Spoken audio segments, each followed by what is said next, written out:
Hey everybody, this is Larry. This is day 21 of the January Leetcode Daily Challenge. Hit the like button, hit the subscribe button, join me in Discord. Let me know what you think about today's problem. The gas station, 134. Okay, let's take a look at it and see how it goes. Let's hope we don't run out of gas. There are n gas station in a circular well with the amount of gas and oxygen gas supply. You have a car with unlimited gas tank and it costs supply gas to travel from I to I plus 1, okay? Given two integer arrays gas and cost, return the starting gas station's index if you can travel around the circuit once in a clockwise direction, otherwise return -1. If there exists a solution, it's guaranteed to be unique. Okay, So my immediate thought is just sliding window, maybe, Let's actually take a look at the constraint to see if I could do n squared. N is 10 to the 5th, so n squared is going to be too slow. So my immediate thought is going to be sliding window, meaning maybe, The idea being that you start at one place and then you see you could go to the other, right? But the hard part here is not like, very often you have a prefix sum or something like that. The tricky part here is try to figure out what try to figure out the inverse of this function where you run out of gas, right? Because running out of gas is not really a prefix sum thing, it's more a binary thing, because starting at 2 or 3, for example, it costs 3 to go to the next one. Wait, I misunderstood this. You have a car with unlimited. Okay, what do you start with? Empty can. Okay, so here you start with 2 gas. It costs 3 to the next one. You're already at negative. Trying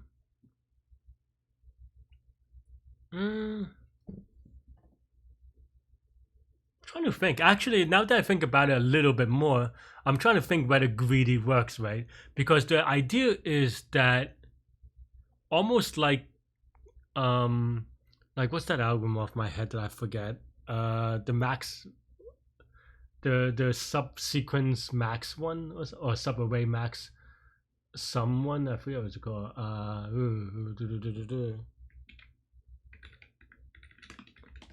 Cadane's algorithm. Okay, so I'm reminded a little bit of Cadane's algorithm now that I think about it, in that there is a greedy-ish property to it, right? Meaning that if you cannot start at 2, then you start the next one. By definition, if you can go to the next station, you're going there with 0 or more gas, right? And that means that in a greedy kind of way, you're strictly better to start, like if you're able to, you're strictly better to start at the previous station than the next station, because that means that you have 0 or 1 gas. So I think that actually is enough for me to solve it. The only other part about this problem is kind of the circular part, right? And the circular part, you can do a trick where you just double the size of the array, and therefore if you could go more than n units, then that's where you would start. I think that's good enough for me. We have to return this, so you might have to do some tracking to do the starting gas station's index, but otherwise I think this is good enough. Let's play around with that and see if that is. Hopefully that explanation makes sense, because for greedy problems I always struggle a little bit with greedy problems, as you know, and people ask me about greedy problems. I'm like, to be honest, I'm not quite sure, but I think this makes sense, right? To say one last time before I implement is that, for example, let's say this is not a good example, but let's say you have let's say you have 4 here, right? And your ticks cost 1. That means that you go to the last one with 3 units of gas, right?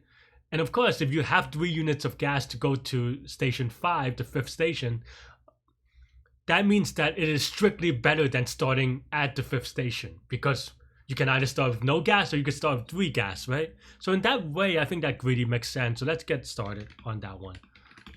That's why, okay, let's double up the array so that we have a circular thing doing, because then now we only have to keep track of n. So yeah, start is equal to, let's say 0, and then the current gas is equal to 0, right? So then now we do for GC in sip of gas and cost. So then we kind of look at the gas and the cost one at a time. And okay, so then now what are we doing? So okay, I just want to make sure that I'm aligned right, because sometimes these things, you know, you're off by one or something like that. Sorry, my watch just told me to stand up because I've been lazy and not standing. Hopefully you're also, you know, stand up and also drink water or whatever people do every hour.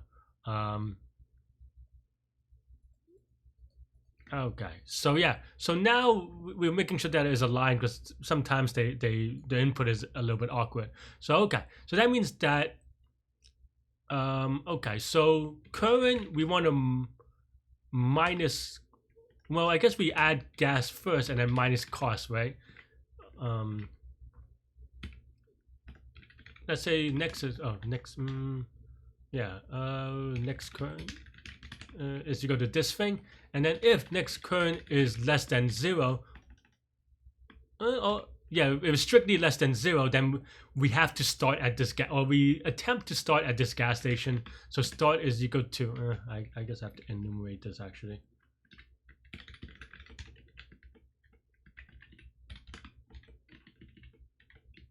We set the start is equal to I plus 1 maybe. So we start at the next one, right? No, that's not true. We start at I, and then we set current is equal to gas minus cost. And then that's pretty much it, I think. And then the only other thing that we do is, okay, let's actually get the N here. And then else, current is equal to next current. Or it doesn't have to be, I guess this is an else actually.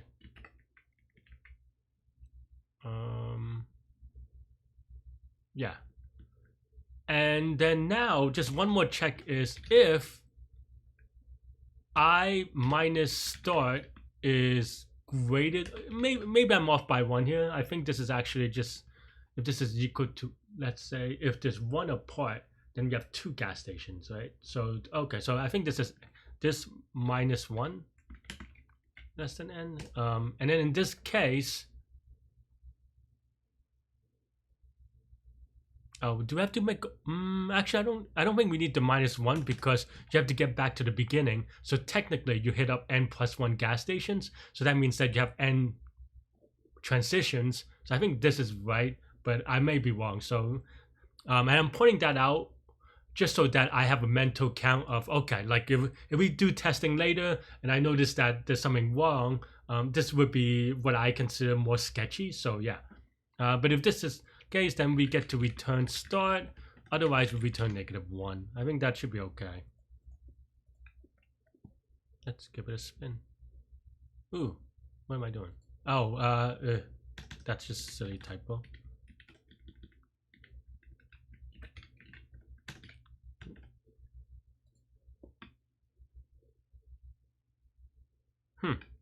That's interesting.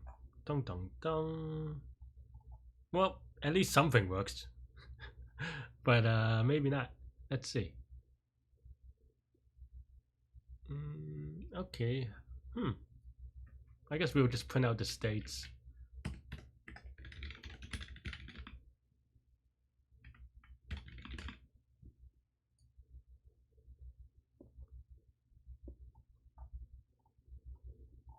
Okay, so starting at 0 is no good, starting at 1 is no good, starting at 2 is no good. We knew that. So starting at 3, we get +3, right? I think I messed up something here, actually. So this sets up, but is this right? I think my thing is a little bit, I confused myself a little bit. I think, okay, so then here we try to go again.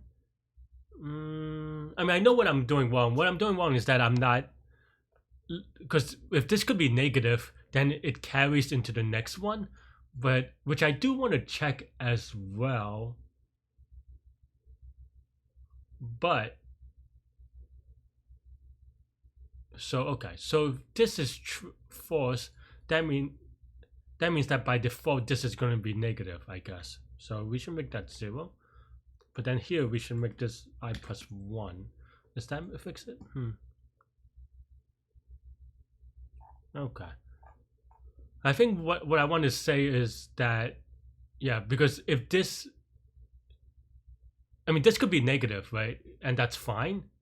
But if this plus this is negative, that means that by definition, because of the invariant is that current is always 0 or 0 or greater, which is non-negative. And then, so this can only be negative if this is negative, right? So we don't have to do another if statement, and then we can start at the next gas station instead. Am I confident about this? To be honest, not really. But yeah, let's give it a spin. This looks okay. Do I want to? There is any obvious test cases that I'm not lazy to write? Yeah, let's give it a submit. I'm a little bit lazy today. Did it right the first time last time. Hopefully this time I also got it right in the first try, and yay, sweet.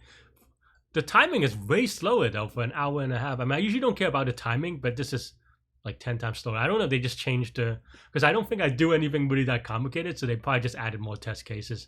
For learning purposes, we'll see what happened last time. Okay, so last time I did the same thing, more or less.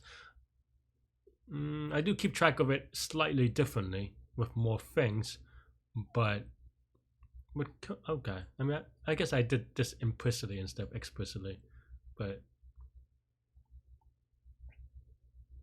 oh yeah, and this this is a statement that we just kind of changed around a little bit. So yes, I think they just added more cases. So yeah, what is the complexity, right? I mean, I think this is pretty straightforward analysis. This is linear time because, well, we just go through the loop, and then in space this is O of 1 because we only have a couple of variables here and there. And yeah, that's all I have for this one. Let me know what you think. Hit the like button, hit the subscribe button, join me on Discord, give me some love, and also stay good, stay healthy, to good mental health. I'll see you later. Bye bye.